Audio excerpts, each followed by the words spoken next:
अस्सलामु अलैकुम वरहमतुल्लाहि वबरकातुहू। 9 ज़िलहज्जा ये यौम अरफ़ा कहलाता है। ये वो दिन है जिस दिन मुसलमानों को अल्लाह पाक ने तकमील दीन की खुशखबरी अता फरमाई थी। सूरत मायदा आयत नंबर 3 हमें बताती है, अल यौम अकमलतु लकुम दीनकुम व अतममतु अलैकुम निअमती व रदीतु लकुमुल इस्लाम दीना। मुसलमानों, तुम्हें अल्लाह मुबारकबादी यूँ दे रहे हैं कि आज मैंने तुम्हारे लिए तुम्हारे दीन को मुकम्मल कर दिया। एक वक्त था जब दीन इस्लाम को दीन मोहम्मद सल्लल्लाहु अलैहि वसल्लम कहा जाता था। लकुम दीनुकुम वलिय दीन, वलिय दीनी था, यानी ये दीन रिसालत, ये इब्तिदा में। और जब ये दीन मुकम्मल हो गया तो अल्लाह पाक ने दीनकुम फरमाया कि अब ये दीन पूरी उम्मत के लिए काबिल अमल है। तो ये सबसे बड़ी खुशखबरी इस दिन उतरी। सैयदना उमर फ़ारूक रज़ी अल्लाह ताला अन्हु फरमाते हैं, अल्लाह रब्बुल इज़्ज़त ने इतना बड़ा इनाम अता फरमाया है, अगर इस्लाम में तीसरी ईद मनाने की इजाज़त होती तो ईद उल फ़ितर और ईद उल अज़हा के अलावा हम इस दिन ईद मनाते, लेकिन इस्लाम में तीसरी ईद की इजाज़त नहीं है, इसीलिए हम इसको 9 ज़िलहज्जा मुबारक दिन कहते हैं। मेरे दोस्तों, सैयदा आयशा सिद्दीक़ा रज़ी अल्लाह ताला अन्हा, सैयदा कायनात उम्मुल मुमिनीन, इस दिन रसूल अक़दस सल्लल्लाहु अलैहि वसल्लम की ज़ुबान अक़दस से फरमान सुन चुकी थी, इसलिए रोज़ा रखती थी। हदीस पाक में है, हज़रत क़तादा की रिवायत है सही मुस्लिम में, रसूलुल्लाह सल्लल्लाहु अलैहि वसल्लम ने फरमाया कि अल्लाह रब्बुल इज़्ज़त इस दिन रोज़ा रखने वाले के 1 साल पिछले गुनाह को माफ़ फरमाते हैं और अगले साल के गुनाह की माफ़ी फरमाते हैं। यानी ऐसे आमाल की तौफ़ीक देंगे कि वो अगर गुनाह हो भी गया तो अल्लाह रब्बुल इज़्ज़त माफ़ फरमा देंगे। सैयदा कायनात उम्मुल मुमिनीन आयशा सिद्दीक़ा रज़ी अल्लाह अन्हा हज पे होती और रोज़ा रखती।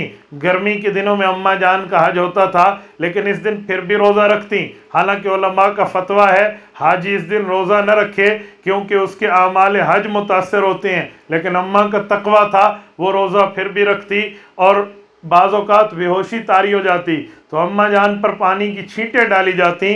अम्मा जान इरशाद फरमाती, मैं इस दिन के रोज़े की फजीलत को देखते हुए कैसे छोड़ सकती हूँ, जब मेरे पाक पैगम्बर सल्लल्लाहु अलैहि वसल्लम ने इरशाद फरमाया कि अल्लाह पाक 2 साल के गुनाहों का कफ़ारा बनाते हैं।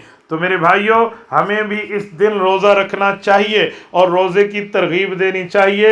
इतने बड़े सवाब का काम है, इससे जो है ना हसूल करने के ज़रिए अपनाने चाहिए। मुवत्ता इमाम मालिक में हदीस पाक मौजूद है, अल्लाह के रसूल सल्लल्लाहु अलैहि वसल्लम ने फरमाया, शैतान इस दिन जबल रहमत पर अल्लाह की रहमत की बारिश को देखकर जितना छोटा, ज़लील, हकीर और ख़ुद को गज़बनाक महसूस करता है, फरमाया पूरे साल में कभी महसूस नहीं करता, क्योंकि इन दिनों अल्लाह बड़े बड़े गुनाहों को माफ़ फरमा के बड़े तबके को जहन्नम की आज़ादी अता फरमा देते हैं, जहन्नम से आज़ादियाँ अता फरमा देते हैं। तो शैतान रोने लगता है, इसीलिए रोज़े का एहतमाम भी करें और शैतान के रोने में इजाफ़ा भी करें। एक बंदा मुझे कहने लगा, मुफ्ती अब्दुल वाहिद कुरैशी साहब एक बात बताएं। मैंने कहा जी पूछे।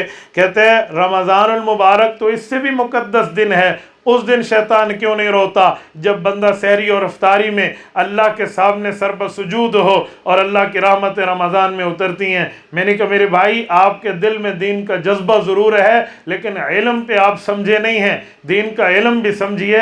हदीस पाक में है, जब रमज़ानुल मुबारक शुरू होता है शैतान को अल्लाह पाक गिरफ़्तार करा देते हैं, वो समंदर में गिरफ़्तार रहता है, सहरी और इफ्तारी की रहमतों की बारिश को वो नहीं देख सकता, तो वहाँ क्या रोता। इस दिन वो गिरफ्तार नहीं होता, इस दिन तो बाहर होता है और यहाँ हाजी मैदान अरफात में हाजिर होते हैं और ये दिन इन पर हाजिर होता है। कुरान सूरत बुरूज पारा नंबर 30 में ऐलान करता है, व शाहिदुम व मशहूद। इससे पता चला अल्लाह ने इस दिन की इतनी अज़मत बयान की है। तो शैतान रब की रहमतों को देखकर रोता है, ज़लील होता है। मेरे भाइयों, हमें चाहिए हम अरफा के रोज़े की मामलात को अपनाएं, खुद भी रखें, अपने घर वालों को भी बताएं। सिर्फ ये नहीं है कि हमारे ज़िम्मे दीन है अपनी घर वालों को बताना, वालिद है तो औलाद को, खामद है तो बीवी को, और अपने माताहत अफसर है तो अपने माताहत को ये समझाए کیوں؟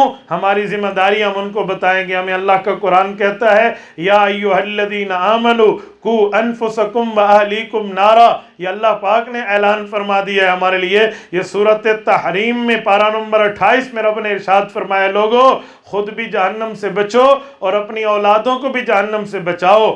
حدیث پاک میں اللہ کے رسول نے فرمایا الا کلکم راع وکلکم مسئول عن رعیتہ، ہر بندہ اپنی رعیت کا ذمہ دار ہے اور اپنی رعیت کے بارے میں اس سے پوچھا جائے گا۔ ہمیں چاہیے ہم اپنی ازواج کو، اپنی اولاد کو، اپنے محتاطوں کو اس پر متوجہ کریں اور اس دن اللہ کے رحمتوں کے سامنے متوجہ ہوں، اللہ کے رحمتوں کو سامنے بھی رکھیں اور روزے کا بھی اہتمام فرمائیں۔ اللہ ہم سب کو اس پر عمل کی توفیق عطا فرمائے۔ جمعۃ المبارک کا دن ہے ہمارے ہاں ملک پاکستان ہندوستان میں، اور اس دن یوم عرفہ بھی ہے۔ جمعے کی فضیلت بھی ملے گی، عرفہ کے روزے کی فضیلت بھی ملے گی، تو ہمیں اس دن روزے کا اہتمام کرنا چاہیے۔ جزاکم اللہ تعالی وآخر دعوانا ان الحمد للہ رب العالمین۔